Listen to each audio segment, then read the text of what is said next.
हाँ बताओ माई, क्या बात है? ऐसे ऐसे बच्चे के लिए है, पोता मतलब बेटे का बच्चा नहीं है कोई। किसके? बेटे का बच्चा नहीं बेटा के कैसे बच्चा होगा? है। बेटा बहू दोनों अब के, बहू के तो होता है, बेटा के नहीं होता है दोनों ना। के बच्चा नहीं है मतलब। बहू का नाम क्या है? अंशु। हैं? अंशु। अंशु। और उसके पति का? मिक्कू। अंशु मिक्कू के जुड़वा पुत्र होगा। अंशु मिक्कू के जुड़वा पुत्र होगा। आशीर्वाद है। जय गुरुदेव। देख लिया। देख लिया? गलत तो नहीं देखा? नहीं। बोलिए पंडोकर सरकार की।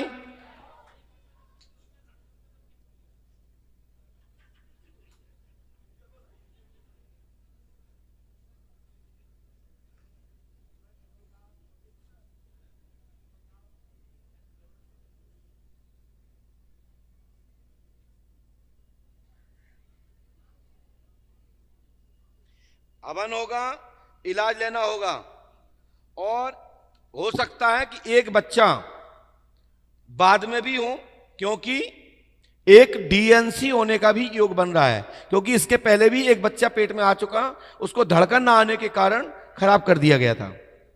और सुनिए, माइक उठाओ, गर्भपात्र हो चुका है। हाँ। और जब गर्भपात्र हुआ था, बहू आई है? नहीं, बहू नहीं है। तो पूछ लीजिए, जब हुआ था तब भी जुड़वा था। हाँ जी, जुड़वा थे, जुड़वा ही थे।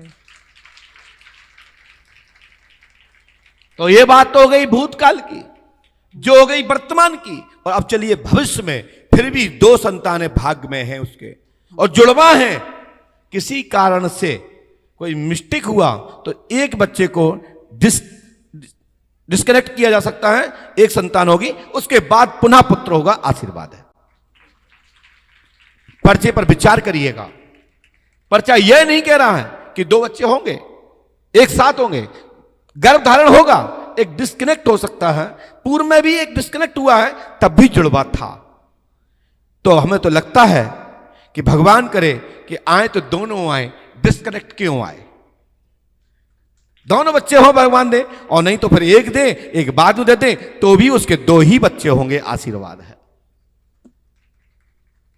आनंद आया? आनंद आया तो ताली बजा दीजिए, हाथ उठा के। अब थोड़े थोड़े होश में आए, जागृत होने लगे हैं।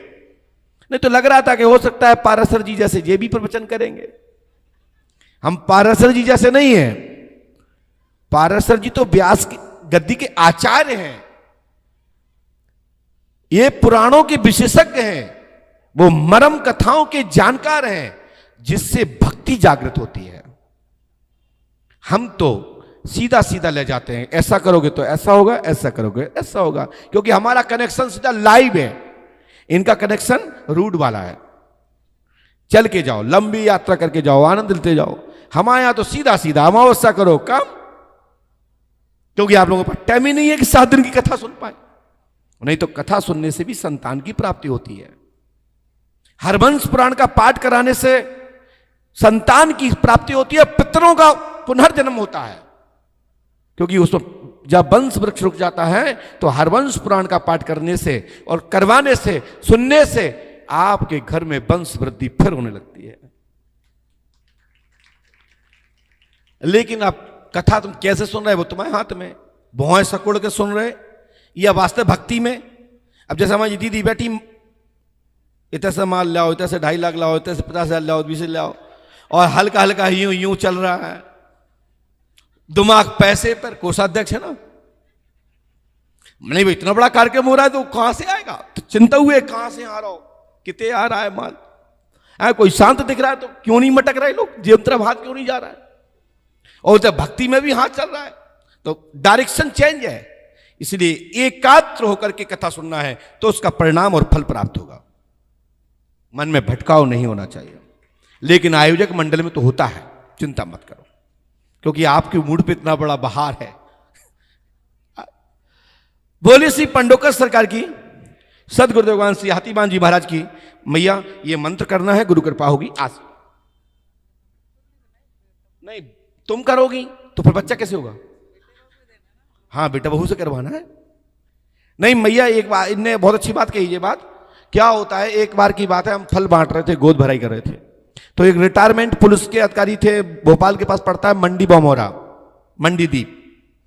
सो मंडीदीप के जो रिटायर हो गए थे, 60 साल में रिटायर हो ही जाता आदमी, बहू को बच्चा चाहिए था, सास बैठ गई, बहू नहीं आई।